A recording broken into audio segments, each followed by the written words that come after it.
డబ్బు, అనారోగ్యం, ఉద్యోగం, వ్యాపారం, అప్పులతో బాధపడుతున్నారా? మీకోసమే లాంచ్ యువర్ ఫ్యూచర్ ప్రోగ్రామ్.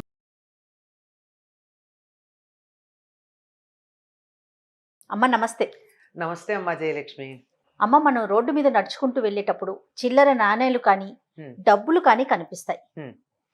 ఒక్కొక్కరు తీసుకుంటారు. తీసుకున్న తర్వాత కొంతమంది గుడిలో వేస్తారు, కొంతమంది వాడుకుంటూ ఉంటారు. ఏది కరెక్టు? అసలు ఏం చెయ్యాలి? లక్ష్మీదేవి మనకు దొరికిందని సంతోషించాలా, మన కోసం వచ్చిందని? అమ్మా ఒక్క మాట, చిల్లర నాణాలు ఎందుకు ఉంటాయి రోడ్డు మీద? ఎవరో పడేసుకుంటారు, బై ఎలా మిస్టేక్ పడేస్తారు? పడిపోతారు. కాదు.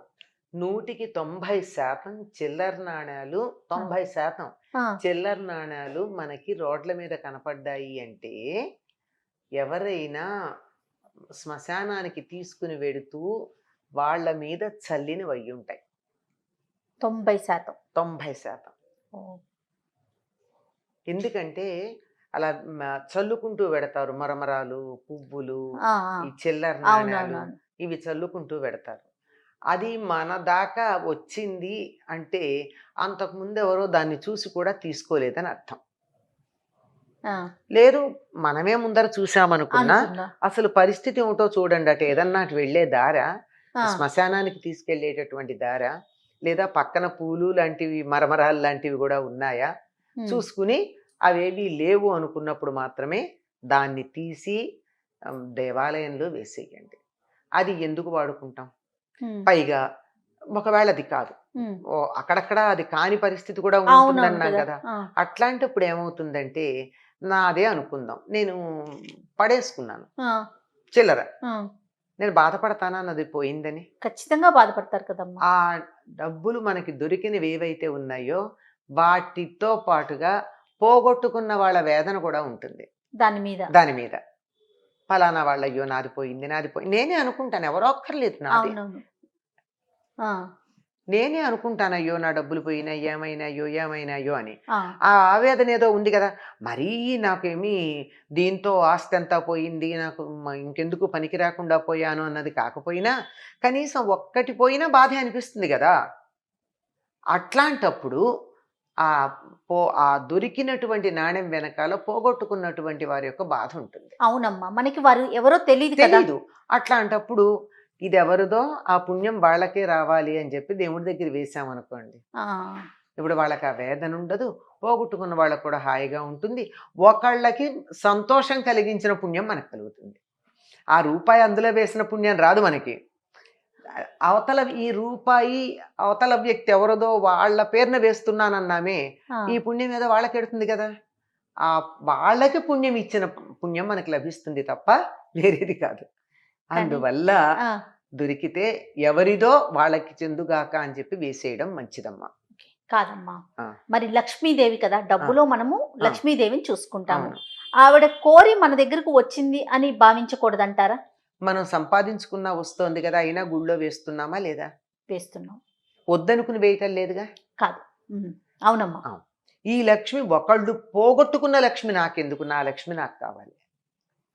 అందువల్ల ఎవరి కష్టార్జితమయ్యి ఇది ఇక్కడ పడిందో ఈ ఫలితం వాళ్ళకి వెళ్ళాలి అని మనం అనుకోవడంలో మన సద్బుద్ధి ఉందంతే. మనకి సద్బుద్ధి తాలూకు ఫలితం లభిస్తుందే తప్ప వేరేది కాదు. చాలు, మనకెందుకమ్మా ఏదైనా సరే ఇంకొకళ్ళది ఎందుకు? ఇది డబ్బులు కాకుండా వస్తువులు అనుకో, డబ్బులైనా ఏం చేయాలంటే దాన్ని ఎప్పుడూ కూడా నిరాదరించటం కానీ తొక్కుకుంటూ వెళ్ళడం కానీ చెయ్యం గనక ఆ దృష్టితో తీసుకుని వెళ్ళి అక్కడ వేయడం మంచిది. గుళ్ళో ఇప్పుడు వెళ్ళట్లేదు, మనం ఆఫీస్కి వెళ్తున్నాం, ఊరు వెళ్తున్నాం, ఎక్కడో అనుకోండి, దారిలో ఎక్కడో లేదో బిచ్చగాడికి వేసేయండి. అదే అడుగుదాం అనుకున్నాను. కరెక్ట్ అమ్మా. గుడికి వెళ్ళే తీరిక లేకపోవచ్చు మనకి, దారిలో బిచ్చగాడికి వేసేయండి. వాళ్ళకైనా లాభం, వాడైనా ఆ రూపాయితో బాగుపడతాడు కదా. ఒకప్పుడైతే పైసలు ఉండేవి, ఇప్పుడు రూపాయి పైసల కన్నా తక్కువైపోయింది కదా, అందువల్ల రూపాయి అంటున్నాను. అట్లాంటిది ఇది. డబ్బులు కాకుండా ఇంకా వస్తువులు ఉంటాయి, ఏదో నగ, ఓ బంగారం గొలుసు దొరికింది, అది కూడా దొరుకుతాయి కదా. అవునవును. కానీ సాధారణంగా ఏం చేస్తారంటే, మేము నిజాయితీ అనుకునేటటువంటి వాళ్ళు పోలీస్ స్టేషన్లో ఇస్తారు, లేదన్న వాళ్ళు ఇంటికి పట్టుకెడతారు. ఈ రెండింటి ద్వారా కూడా ఎవరిదో వాళ్ళకి చెందదు. మీ ఉద్దేశం అయితే ఏమంటారు? ఎవరైనా ఈ వస్తువు పోలీస్ స్టేషన్లో ఇవ్వడం చేయకుండా పోలీస్ స్టేషన్లో కంప్లైంట్ మాత్రం పెట్టాలి. ఒక వస్తువు దొరికింది, అది ఎవరిదో గుర్తులు చెప్తే నేనే ఇస్తాను అనేటటువంటిది పెట్టుకుంటే వాళ్ళకి చెందుతుంది తప్ప అందరూ అట్లా ఉంటారని అనంగానే అదేలేమ్మా. అనేక రకాలు ఉంటాయి గనక నిజాయితీగా అలా ఇవ్వడం చాలా మంచిదమ్మా. ఏదైనా సరే అట్లా దొరికిన వస్తువుతో పాటు పోగొట్టుకున్న వాళ్ళ బాధ ఉంటుంది అందులో.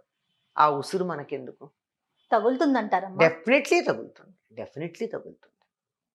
ఎందుకు తగలదమ్మా? ఉసురు అంటే కనపడకుండా ఉండేదే కదా. నేను బాధపడుతున్నాను నా వస్తువు పోయింది అని. అది పెట్టుకున్న వాళ్ళ దగ్గర ఉంటుందా ఉండదు ఈ బాధ? దాంతో పాటు వస్తువులు కూడా దే క్యారీ ద ఫీలింగ్స్ కదా. మనం అది చూడలేకపోతాం, చూడలేము.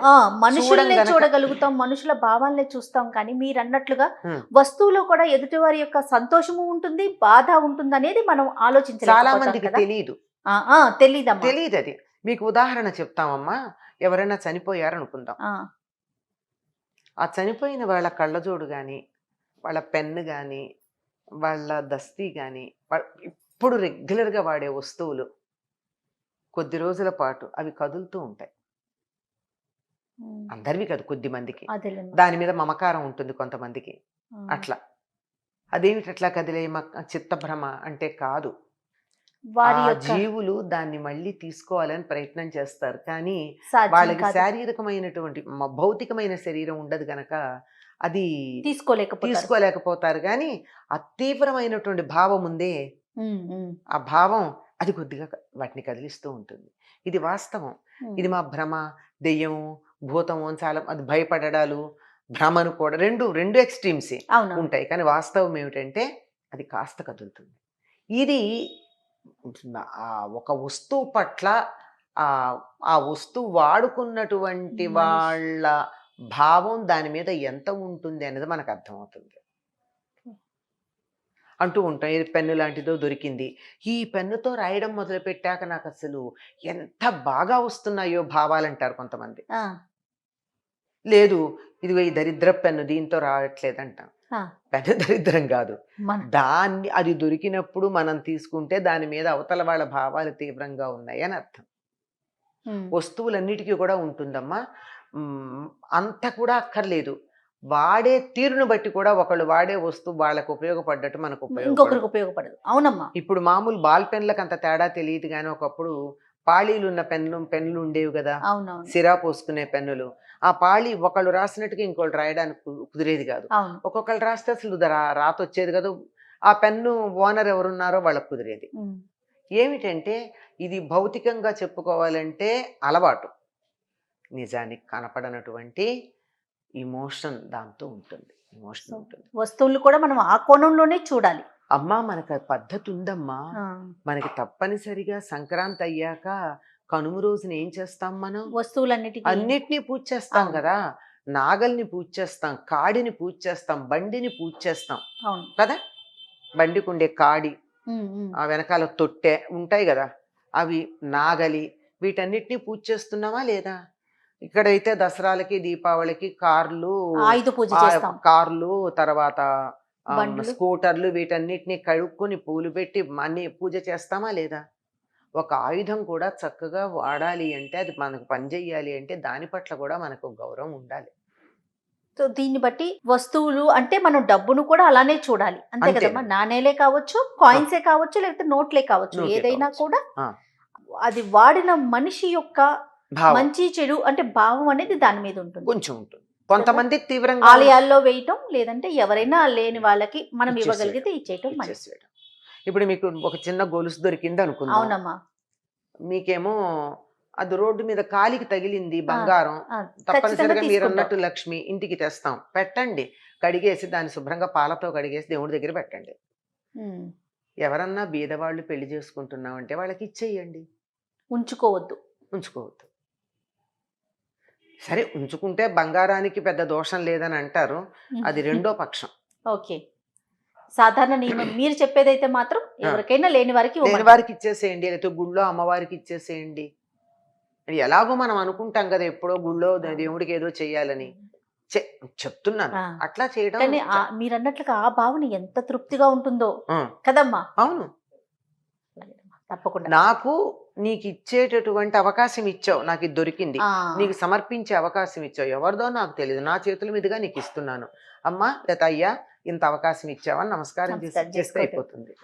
సూపర్, థ్యాంక్ యూ అమ్మా, థ్యాంక్ యూ, నమస్తే. నమస్తే అమ్మా. ఈ వీడియో కనుక మీకు నచ్చినట్లయితే లైక్ చేయండి, షేర్ చేయండి. మరిన్ని వీడియోస్ కోసం మా ఛానల్ని సబ్స్క్రైబ్ చేసుకోండి.